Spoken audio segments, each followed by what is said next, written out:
बहुत से लोग जानते हैं कि रजनीकांत मराठी हैं, अतीत में वह बस कंडक्टर थे, आदि। लेकिन आज हम जानेंगे रजनीकांत के बारे में दिलचस्प तथ्य जो ज्यादातर लोग नहीं जानते हैं। रजनीकांत एक प्रेरणा है। एक बस कंडक्टर से लेकर सुपरस्टार बनने तक, यह कुछ ऐसा है जो हर कोई नहीं कर सकता। जबकि बहुत से लोग केवल उनके कंडक्टर करियर के बारे में जानते हैं, बहुत से लोग यह नहीं जानते हैं कि उन्होंने अपने परिवार का समर्थन करने के लिए एक कुली के रूप में भी काम किया, एक बढ़ई के रूप में काम किया, और बीटीएस में कंडक्टर बनने से पहले चेन्नई और बेंगलोर में विभिन्न अजीब नौकरियां की। के बालाचंदर ने उन्हें फिल्मों में मौका दिया। तब रजनीकांत को तमिल नहीं आती थी। उन्होंने इसे एक चुनौती के रूप में लिया और कुछ ही समय में इस भाषा में महारत हासिल कर ली। अगर उनकी फिल्में बॉक्स ऑफिस पर फ्लॉप हो जाती हैं, तो वह वितरकों को पैसा वापस कर देते हैं। इस उद्योग में कितने लोग ऐसा करते हैं?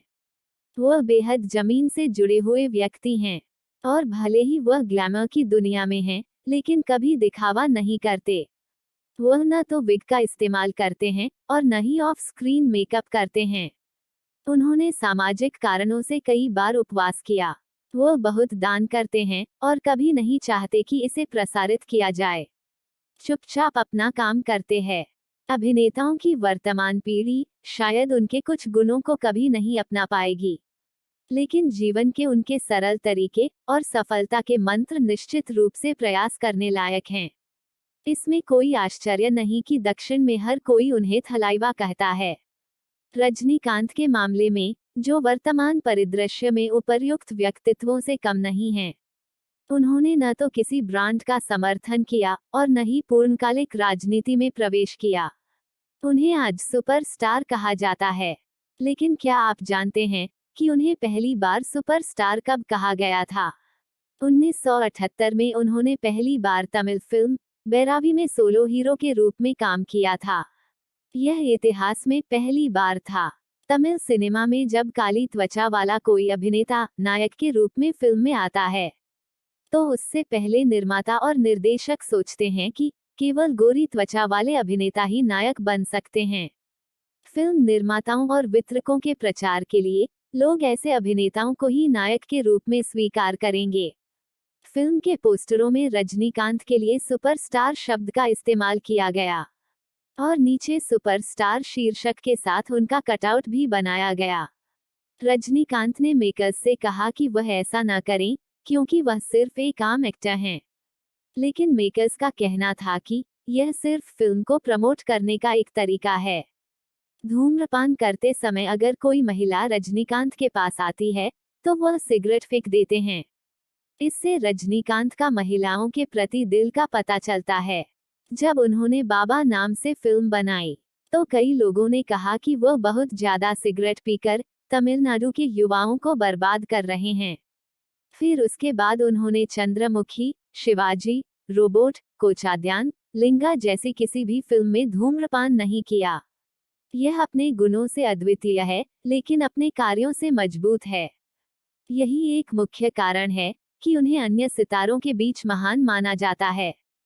रजनीकांत की फिल्मों में बार बार समाज के लिए संदेशों और मूल्यों पर जोर देने का विषय होता है।